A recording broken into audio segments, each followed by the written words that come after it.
got some motherfucking design on right now. Bring it down, bring it down, bring it down. Bring it down, hold that, sleep Oke, Assalamualaikum warahmatullahi wabarakatuh. Perkenalkan, nama saya Alwi Yoga Pamungkas dari Manajemen Semester 2 Pagi. Hari ini saya ingin mempresentasikan yaitu tentang perencanaan bisnis sukses. Sebelumnya kalian tahu nggak sih apa yang dimaksud dengan perencanaan bisnis sukses? Perencanaan bisnis yang sukses adalah proses yang sistematis dan strategis untuk menentukan arah, tujuan, dan langkah-langkah yang perlu diambil untuk mencapai kesuksesan dalam usaha bisnis.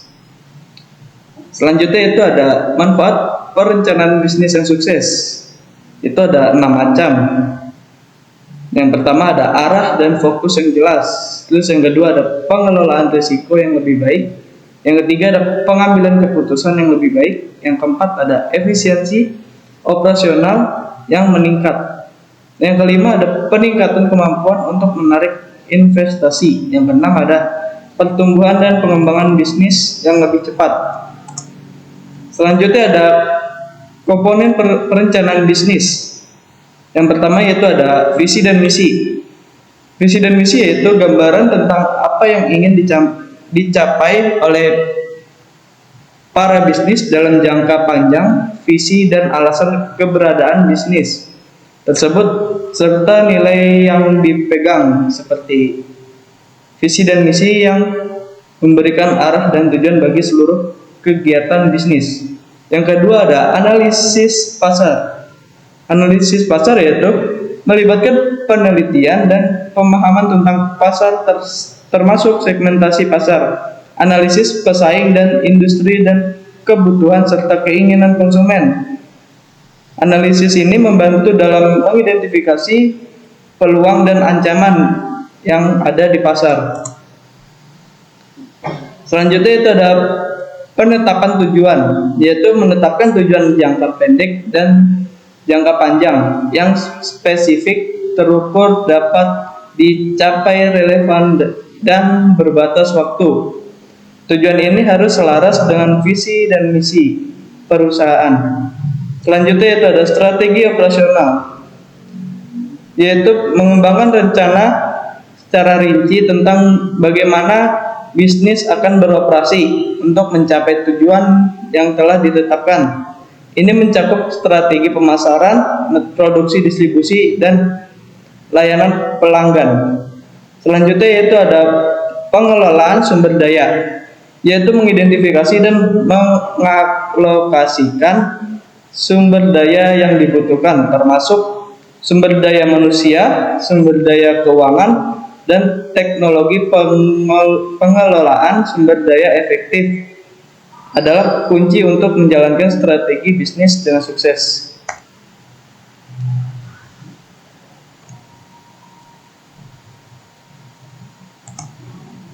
Selanjutnya itu ada menentukan visi dan misi. Visi yaitu menjadi penyedia solusi teknologi terdepan yang mengubah cara orang bekerja dengan hidup. Yang kedua ada misi, yaitu memberikan inovasi teknologi yang mudah digunakan dan diakses oleh semua orang sambil menciptakan nilai bagi pelanggan, karyawan, dan pemangku kepentingan. Selanjutnya itu ada analisis SWOT untuk di perencanaan bisnis yang sukses. Yang pertama itu ada kekuatan, yaitu ada 2 macam. Visi dan misi yang jelas, yaitu perusahaan memiliki visi dan misi yang jelas memberikan arah dan tujuan bagi semua kegiatan bisnis. Yang kedua ada tim manajemen yang kuat. Adanya tim manajemen yang berpengalaman dan kompeten dapat memimpin dan menjalankan perencanaan bisnis dengan baik. Yang kedua ada kelemahan, yaitu ada 2 macam. Yang pertama ada kurangnya pengalaman di pasar baru, yaitu kurangnya pengalaman dalam memasuki pasar baru dapat menjadi hambatan dalam pertumbuhan. Yang kedua ada proses operasional yang tidak efisien, yaitu adanya proses operasional yang lambat atau tidak efektif dapat menghambat pencapaian tujuan bisnis. Yang ketiga ada peluang, yaitu ada dua macam. Yang pertama ada pertumbuhan pasar baru, adanya pasar baru yang sedang berkembang menawarkan peluang ekspansi bisnis. Yang kedua ada kemajuan teknologi, yaitu kemajuan teknologi dapat digunakan untuk meningkatkan efisiensi operasional dan menawarkan produk atau layanan baru. Yang keempat ada ancaman threats, itu ada dua macam.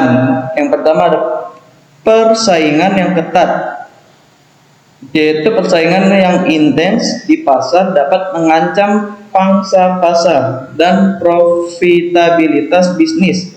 Yang kedua ada perubahan ekonomi, yaitu ketidakstabilan ekonomi atau resesi dapat mengurangi daya beli konsumen dan menghambat pertumbuhan bisnis. Selanjutnya ada strategi pemasaran dan penjualan.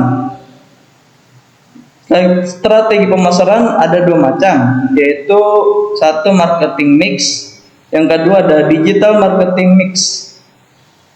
Marketing mix itu ada 4 macam, yaitu ada produk, price atau harga, terus yang ketiga ada place, itu distribusi dan lokasi penjualan, terus ada selanjutnya yang keempat ada promotion, itu kayak taktik dalam berbisnis itu seperti promosi dari barang-barang yang ingin dijual. Terus digital marketing ini penggunaan media sosial, SEO dan iklan online. Selanjutnya ada rencana operasional. Rencana operasional ada 3 macam, yaitu proses produksi, langkah-langkah dalam pembuatan produksi atau penyediaan layanan.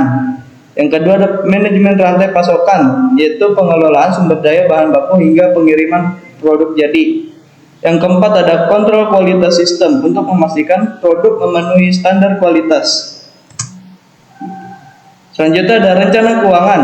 Rencana keuangan ini ada 4 macam, yaitu proyeksi laba rugi, yaitu estimasi pendapatan dan biaya selama beberapa tahun. Yang kedua ada arus kas, yaitu proyeksi masuk dan keluarnya uang tunai. Yang ketiga ada anggaran modal. Anggaran modal yaitu rencana pengeluaran untuk aset tetap.